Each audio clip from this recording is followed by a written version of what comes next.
Hello friends, I hope things are going well with you. Myself, I've just returned from a week-long retreat, our annual retreat with all of the priests of the diocese, and it was a very good retreat, a very good week. And a retreat, of course, is that effort to hone in on what's really is or should be at the center of our lives. And so it's renewing a sense of who the Lord is, how He speaks today, how He acts today,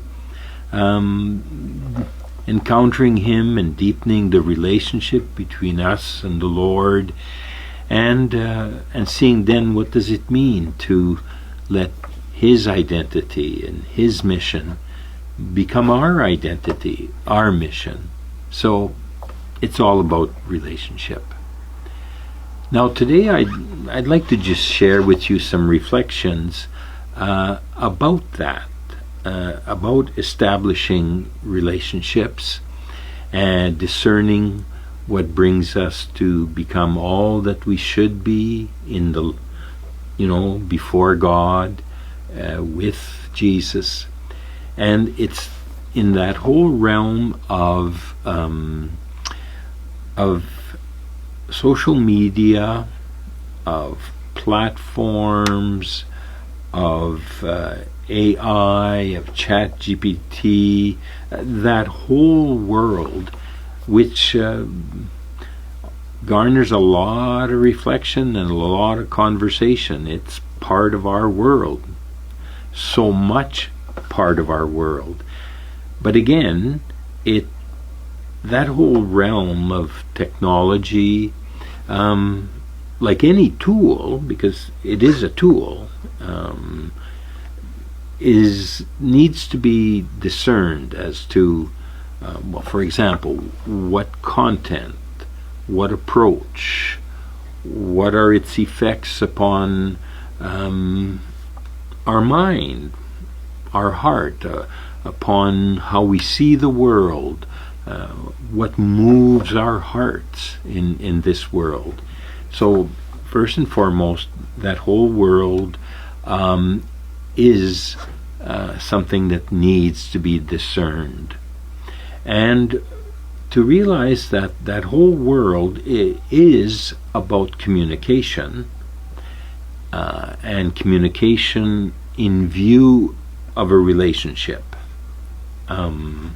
So what do I mean by that? With social media, with AI, with all of that, it's a constant flood of information of all sorts. It's that world communicating with us. And sometimes it's very, very helpful, and sometimes it can feel like a tsunami, just lifting us off our feet and just bouncing us around. So we have to discern. We have to discern. And because in discerning, the fundamental criteria will be, how do we use it, or how does it affect us in our relationships with our family, with co-workers, with friends, with what's happening in society, political parties, movements. What does that whole world bring to us, or even more, make of us? Because let's say we go on a platform and we're searching for information, or even more opinion or commentary on something, anything. Well, okay, so we fix our gaze, we open our ears to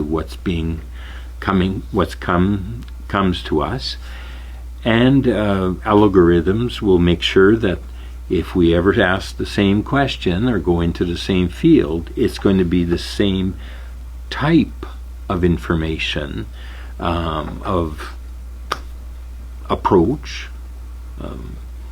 political or economic or whatever, that will come at us. And so we really have to discern about what's being communicated to us, but again, how we see that as a tool and keep control of that tool. And now I'd like to speak of one of the things that is a danger in this whole world, and that is that in our world, life and things and everything is very, very busy, and we hear people feel stressed out, overwhelmed by all that's coming at them, including all the stuff that's coming to us from that world. And because we can feel overwhelmed or even fearful, we can easily become, how shall I say, lazy. You know, within the list of vices, there is one that's called sloth, laziness. What we are called to do, in this case, discern, make decisions about what we use, about how it affects us, about how many hours we stay in front of it in a day, all of that. There is a temptation to just be lazy. We just let it come, and our opinions become actually an echo of the opinion that someone has sent to us, corporation or individual or movement. And when they're sending it, it's of course they're sending it for their self-interest. Okay? Nothing is value-free. Nothing is value-free. And so then how do we react to that? Do we keep on discerning and trying to understand and judging ourselves? Or do we just let ourselves be like a tsunami, carried along in our attitudes towards people, towards other people? Our world is suffering from polarization, and we see increasing anti-Semitism, and we see increasing Islamophobia, and we see increasing the political realm becoming us and them. We see all of that happening, and we can be drawn into that by I'm going to say a laziness that doesn't discern what's coming at us. And that can then take up our normal everyday relations. Political discussions become angry diatribes. The time we spend together in a family becomes a desert because everyone is in front of their apparatus, their device. So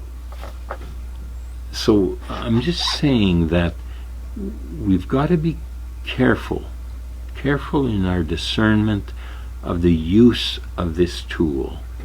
I'm doing this in 2 sessions, one now and one in a month. And this session was just to share my thoughts about the temptations, the dangers, whereby we lose our soul.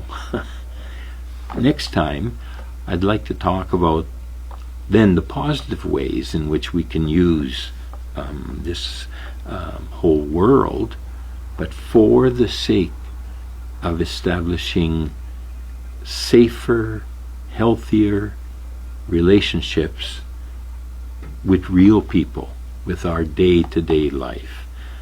I want to reflect on what do we do to strengthen ourselves so that we don't give in to that temptation of laziness and just letting